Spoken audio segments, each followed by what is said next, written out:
నమస్తే, welcome to our voice. నేను journalist నవత. దేశ వాణిజ్య రాజధాని ముంబై నగరంలోని కళాశాలల్లో కఠిన నియమాలు అమలు చేస్తోంది యాజమాన్యం. సోమవారం చెంబూరులోని ఆచార్య అండ్ మరాఠీ కళాశాల విద్యార్థులు జీన్ టీషర్ట్ ధరించి కళాశాలలోకి రాకుండా అడ్డుకున్నారు కళాశాల యాజమాన్యం. దీంతో అక్కడ తీవ్ర ఉద్రిక్తత నెలకొంది. జూన్ 27న డ్రెస్ కోడ్ పేరుతో కాలేజీ యాజమాన్యం ఓ నోటీస్ విడుదల చేసింది.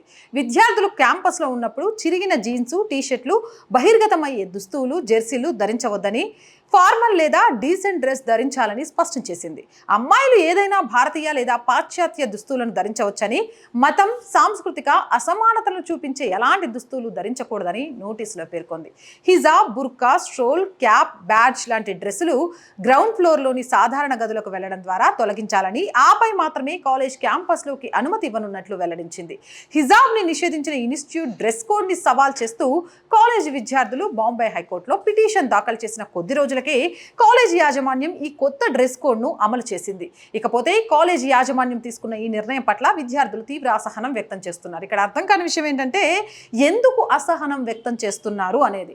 ఒక కళాశాలలో చదువుతున్న విద్యార్థులు ఆ కళాశాలలో యూనిఫామ్ అనే ఒక కోడ్తో ఉండడం, ఒక సాంప్రదాయ బట్టల్లో, శారీరక అవయవాలు బహిర్గతం అవ్వకుండా ఉండే బట్టల్లో రమ్మని చెప్తే తప్పేంటి? పాశ్చాత్య పోకడల వైపు వెళ్ళాలి, పాశ్చాత్య సంస్కృతిని నేర్చుకోవాలి. అది ఎప్పటి వరకు?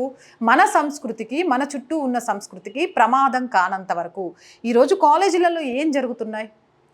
హిజాబ్ పేరుతో, ఇంకో పేరుతోటి ఏ మతానికి నచ్చినట్టు, ఎవరికి నచ్చినట్టు వాళ్ళు డ్రెస్లు వేసుకొని వస్తే దానివల్ల జరుగుతున్న వాటికి ఎవరు బాధ్యులవుతున్నారు?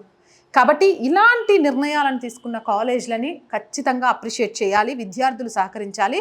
ఇలాంటి నియమాలు ప్రతి కాలేజ్లో రావాలని మనస్ఫూర్తిగా కోరుకోవాలి. మన దేశ సంస్కృతిని కాపాడుకోవాల్సిన బాధ్యత మనందరి మీద ఉంది, ముఖ్యంగా యువత మీద. యువతే సంస్కృతికి అడ్డగోడుగా మారితే రేపటి తరాలకు మన సంస్కృతిని ఎవరు అందిస్తారు? ప్రపంచ దేశాల కంటే భారత్ భిన్నమైనది, సంస్కృతి సాంప్రదాయాలతో నడుస్తున్నది అనే విషయాన్ని ఎలా తెలియచేస్తారు? ఒక్కసారి ఆలోచించండి. సంస్కృతి సాంప్రదాయాల్ని కాపాడటంలో నేటి యువత భాగస్వామ్యులు కావాలని మనస్ఫూర్తిగా కోరుకుంటున్నా. మీరేమంటారు? కామెంట్ సెక్షన్లో పెట్టేయండి. మోర్ వీడియోస్ కోసం మన ఛానల్ వెంటనే సబ్స్క్రైబ్ చేయండి. ఈ వీడియో నచ్చిందా? లైక్ చేయండి, షేర్ చేయండి అండ్ సపోర్ట్ చేయండి. చాలామంది వీడియోస్ చూస్తున్నారు బట్ సబ్స్క్రైబ్ చేయడం మర్చిపోతున్నారు, లైక్ చేయడం మర్చిపోతున్నారు. So please subscribe our channel. ఎంత లైక్ చేస్తే అంత మన వీడియో వైరల్గా మారుతుంది. మీకు తోచినంత షేర్ చేయండి, మీకు తెలిసిన వాళ్ళందరితో ఛానల్ని సబ్స్క్రైబ్ చేయించండి. అండ్ ప్రతిరోజు అడుగుతున్నాను, మళ్ళీ ఈరోజు కూడా అడుగుతున్నాను, ఆర్థికంగా మన ఛానల్ని నిలబెట్టే బాధ్యత కూడా మీ అందరి మీదే ఉంది.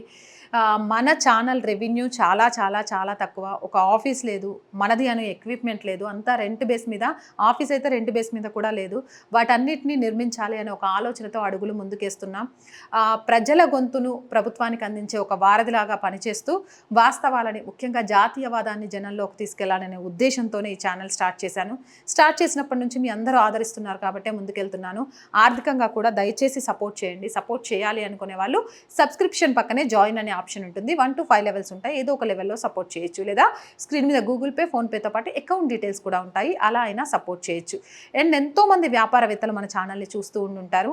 మీ వ్యాపార ప్రకటనల కోసం కూడా మన ఛానల్ని సంప్రదించండి. 8328500576 నెంబర్కి కాల్ చేసి మీ వ్యాపార ప్రకటనల ద్వారా మీ వ్యాపార రంగాన్ని విస్తరించుకోవడంతో పాటు మన ఛానల్కి ఆర్థిక చేయూతనిచ్చిన వాళ్ళు కూడా అవుతారు. So please subscribe our channel, support our channel. జై భారత్.